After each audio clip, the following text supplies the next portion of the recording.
je fasse même un petit peu.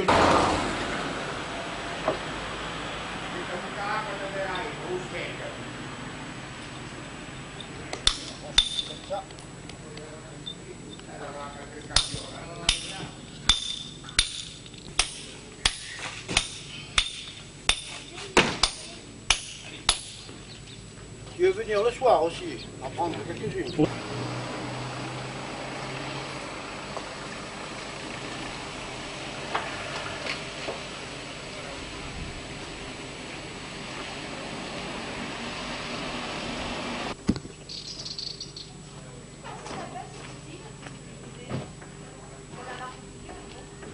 Dommage.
C'est gentil. Dites, je m'excuse, mais au magasin, j'ai plus de prix. Tiens.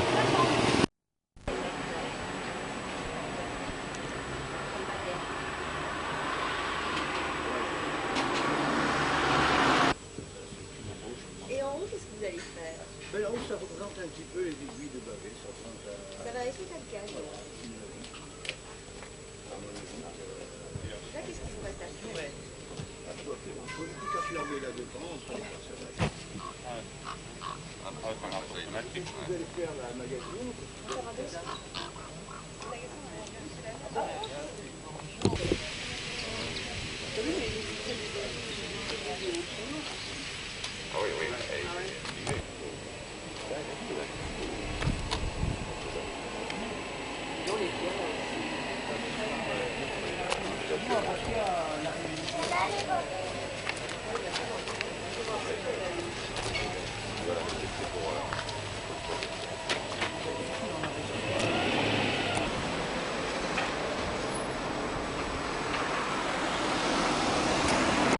Va.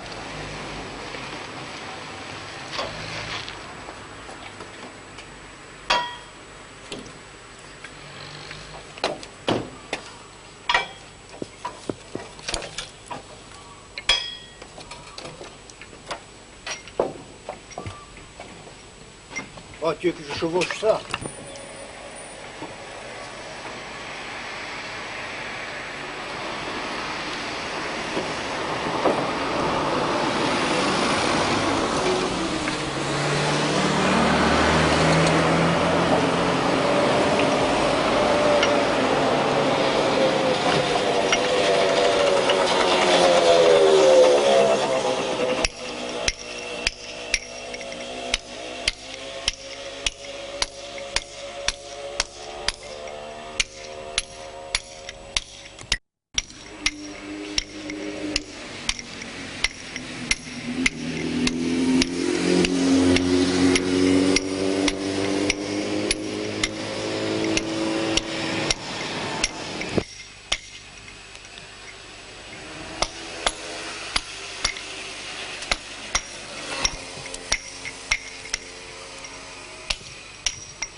Quand tu veux.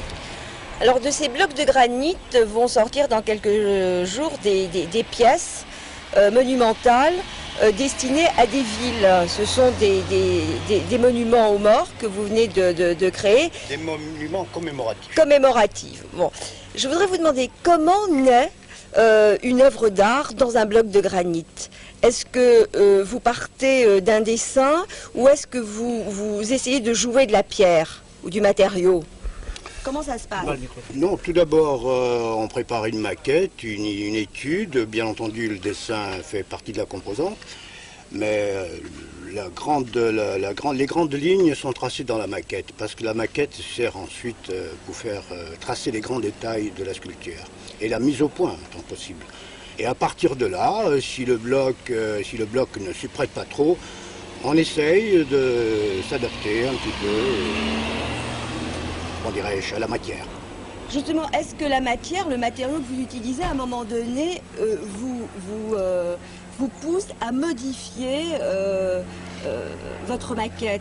Ah oui, oui, ça souvent, parce que les carriers, quelquefois, nous débitent des blocs qui ne sont pas toujours à la dimension.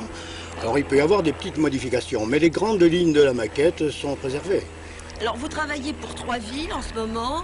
Est-ce que chaque bloc, chaque monument commémoratif va être différent et spécifique à la ville qui vous a passé commande? Comment ça se passe? Comment travaillez-vous? Est-ce que la ville vous donne son idée, vous dit voilà je veux tel monument, ou est-ce que c'est le sculpteur qui décide en quelque sorte? Comment ça se passe? Bon, en général c'est toujours le sculpteur qui décide. Là on me laisse libre choix à l'idée, mais dans ce genre de domaine monumental, on exécute les sujets sur une sorte de thème. Un thème, et on se sert des ingrédients en général. Des ingrédients qui sont des symboliques. Par exemple, dans les monuments de la Résistance, la grande symbolique, c'était le bouclier. À part le monument de Lévis, le bouclier sera la montagne, par exemple, d'où les personnages sortent de la matière. Est-ce que le granit est une pierre qui est très difficile à travailler? Ah oui, le granit est une matière extrêmement rebelle qui n'est même pas tellement adaptée à la sculpture. Aujourd'hui, avec les matériaux modernes, l'outillage carbure-tungstène et diamant, on peut se permettre beaucoup de choses. Mais elle domine quand même le travail. Attends. Quand tu veux.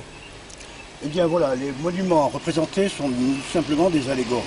Des allégories qui, dans la forme générale, sont une abstraction d'une idée dans laquelle beaucoup d'ingrédients sont impliqués. Et on essaye de représenter au maximum les scènes passées dans ces périodes. Et qui sont ensuite rehaussées par le sujet central qui lui est l'Atlante, qui soutient le bouclier, qui est supposé protéger la ville en question de l'envahisseur ou autre. Mais chaque monument commémoratif destiné à chaque ville différente. Et lui va me prendre en photo. Tiens le stylo.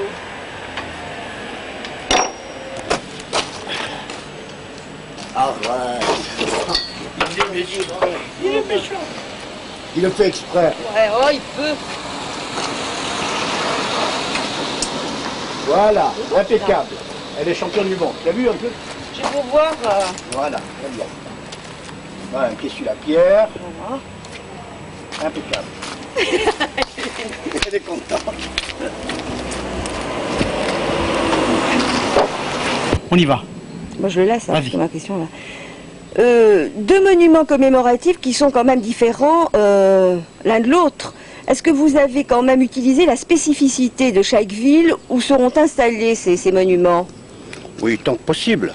Par exemple, pour la ville de Bastia, il y a un bouclier qui sera tourné vers la mer. C'est-à-dire qui symbolise un petit peu cette protection. Et puis en même temps, d'autres ingrédients, vous avez un martyr avec un poteau torture, comme on le faisait à l'époque, étant donné que des événements de la sorte se sont passés à Bastia. Puis le reste, c'est la femme corse traditionnelle, et puis un maquisard tenant la fameuse mitraillette Sten, qui était un petit peu la symbolique de cette époque-là. Et pour les vies, comment avez-vous travaillé Quand tu également veux. sur les symboliques de la région?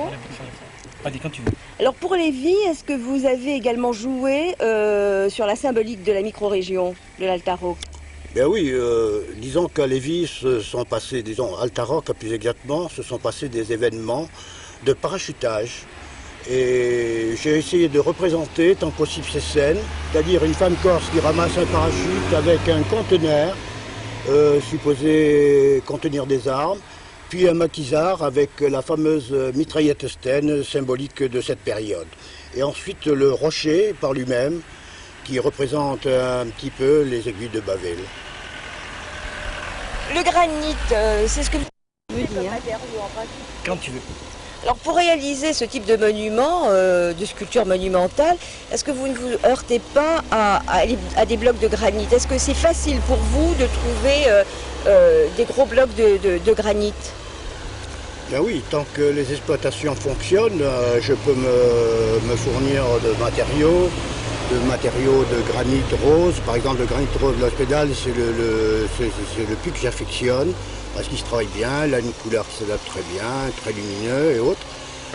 Mais quand on ne peut pas faire autrement, eh bien à ce moment-là, bon, on va dans d'autres carrières. Quand ces carrières-là sont comment dirais-je,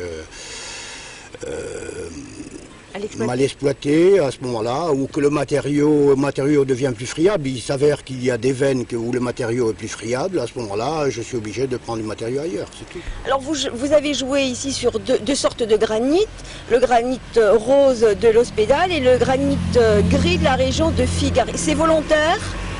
Non, on n'a pas pu faire autrement. La carrière de l'Hospédale ne fournissait pas à cette période. J'ai été obligé de prendre du granit de Figaro qui tire un peu sur le rose, qui est un matériau microgranit, un petit peu plus dur quand même que celui de l'Hospédale, mais ce sont des matériaux qui sont un peu similaires.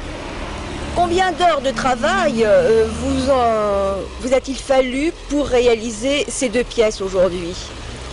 Ben pour ces deux pièces, il faut compter par exemple pour Bastia 2 années vraiment pleines de travail, parce que c'est un travail très particulier.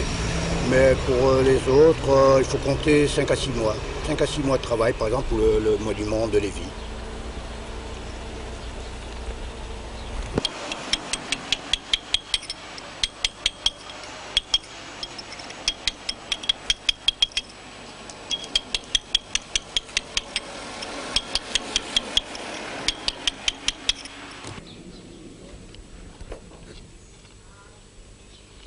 Allez.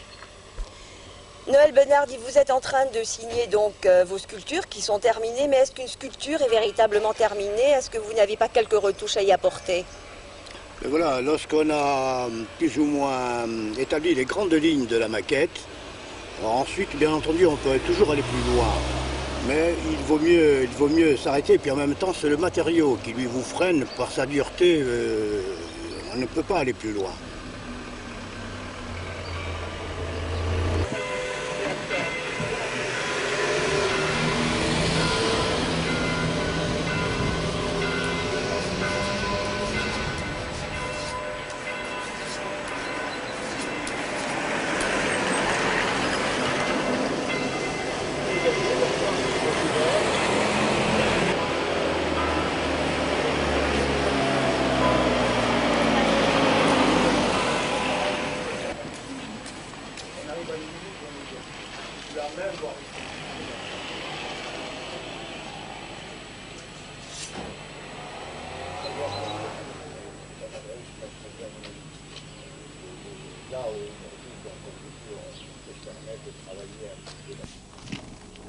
Quand tu veux. À quelle sorte de difficultés vous heurtez-vous quand vous travaillez le granit? Ben, le granit, la plus grande difficulté, c'est de tailler des formes aériennes. C'est-à-dire, par exemple, dans le monument de Bastia, où il y a un bras qui est complètement détaché de la matière, où il faut faire une percée. Alors à ce moment-là, il faut employer des techniques qui permettent de faire ce genre de travail. Techniquement, il faut combler le premier travail que l'on a réalisé, c'est-à-dire la finition du bras à moitié, le combler et ensuite reprendre de l'autre côté pour le finir. Avec le marbre ou une autre pierre, vous ne vous heurtez pas ce type de difficulté? Non, le marbre est extrêmement tendre, on peut se permettre tous les luxes. C'est un matériau extrêmement tendre, il est très malléable. On peut faire tout ce qu'on veut dans le marbre, même détacher des doigts à la rigueur, alors que dans le granit c'est pratiquement impossible. Dans le fond, il vous impose, le granit vous impose certaines formes. Oui, le granit impose des formes par sa dureté, dont le choc pour réaliser par exemple une forme, il faut que le choc soit très violent. Et on ne peut réaliser qu'à travers un exercice très, très fort sur la matière. C'est bon. Vous jouez sûrement. Oui, bien sûr, mais on en a parlé de ça. Hein, oui, on l'a dit au début. Oui. Le bloc mène un petit peu, vous modifiez mène ou un pas petit peu par le bout du nez à savoir dans les formes. Et après, je suis obligé de présenter le projet avec les dessins et tout l'ensemble. C'est très compliqué d'ailleurs. On n'obtient pas un marché pour le montage et tout ce qui s'ensuit. Par exemple, pour la pyramide d'Ajaccio, ça a été toute une affaire pour réaliser quelque chose comme ça. Les gens croient que c'est facile à voir comme ça. Une pyramide aztèque, il a pas mal de temps pour réaliser.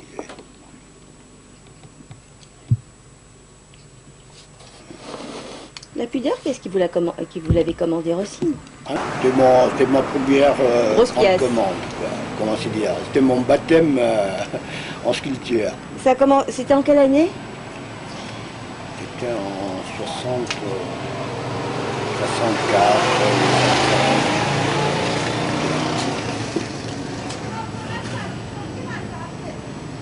Enfin, ça a été réalisé puis également en 69, lors du bicentenaire. C'est ça, je ne dis pas de bêtises. 68, 69.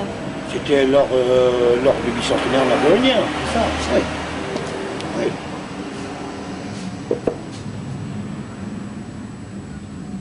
Je voudrais qu'il pleuve, moi. Ah, mais ça ferait pas de mal à pleurer. T'es parti pour. Et je te mettrais, je vais toujours un petit peu plus loin, parce que quelquefois on est coincé, on a du brut, on ne peut pas toujours le laisser. Par exemple, dans celle de Lévy, ça va, c'est un monolithe, d'accord. Mais autour d'une sculpture, quand il y a trois personnages, quand c'est une allégorie comme ça, c'est difficile de laisser. Alors, soit que je fais du drapé, ou soit que j'ajoute des ingrédients. Oui. Et dans cette certaine, il y a beaucoup de drapé, il y a quelques ingrédients supplémentaires. Elle est belle, mais le socle est beaucoup plus haut que ça.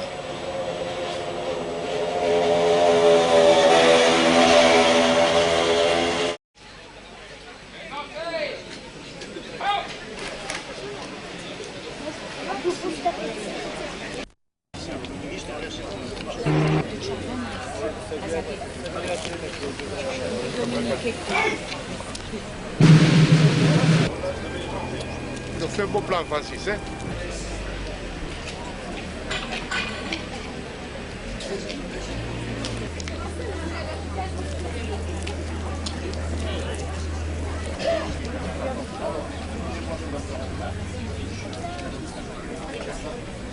Je vais peut-être lui présenter un projet. C'est Erasme avec le dos. C'est très bien. Va tenere uno, ma giovane, mica aveva cammino. On va faire la même remarque que notre Ah, je ne dirais pas ce que tu m'avais dit quand je t'avais commandé les dauphins. C'est pas aujourd'hui que je peux le dire. C'est pas aujourd'hui que je peux le dire. La distinction entre l'art officiel et l'art esthétique. Bien que les deux relèvent d'une certaine esthétique. Ça va?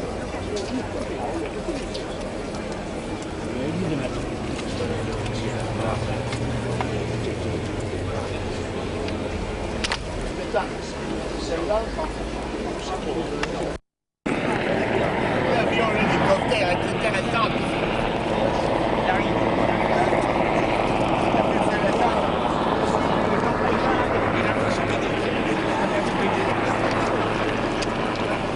Il va y avoir deux gerbes ici, qui sont séparées, et deux ici et deux au milieu.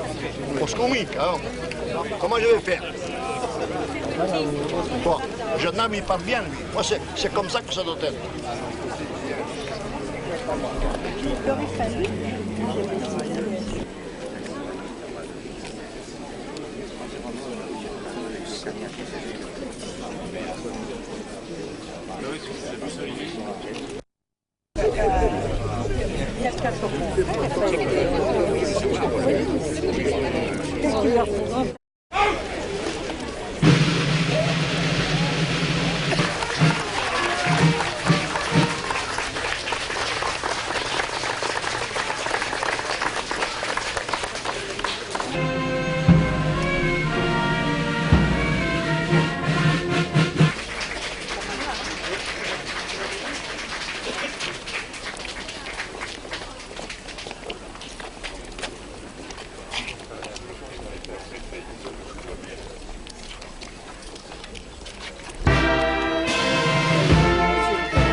Dévoilement du monument de la résistance par Monsieur le ministre d'État, ministre de l'Intérieur et de l'Aménagement du Territoire, et Monsieur le maire de la ville. Le ministre, bonjour. Bonjour, M. Bonnard. Voilà.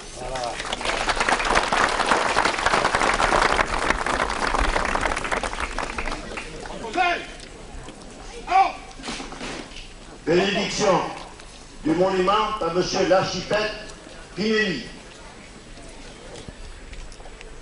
Seigneur, la reconnaissance, c'est la mémoire de notre cœur. Comme nous pardonnons aussi à ceux qui nous ont offensés, et ne nous soumets pas à la tentation, mais délivre-nous du mal. Car c'est à toi qu'appartiennent le règne, la puissance et la gloire pour les siècles des siècles. Amen. Au nom du Père et du Fils et du Saint-Esprit. Amen.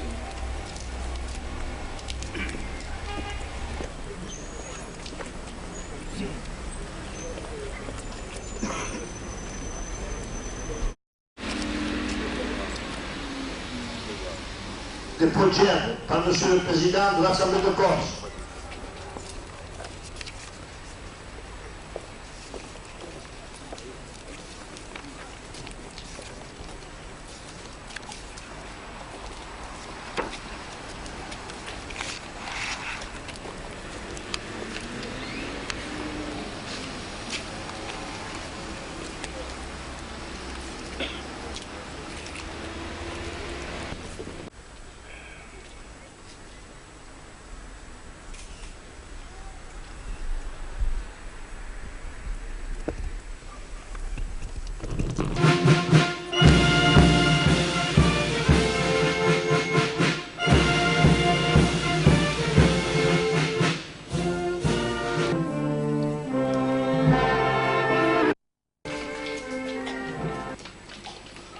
Allocution de M. Camille Inès, président de l'ANACRE de Sartène.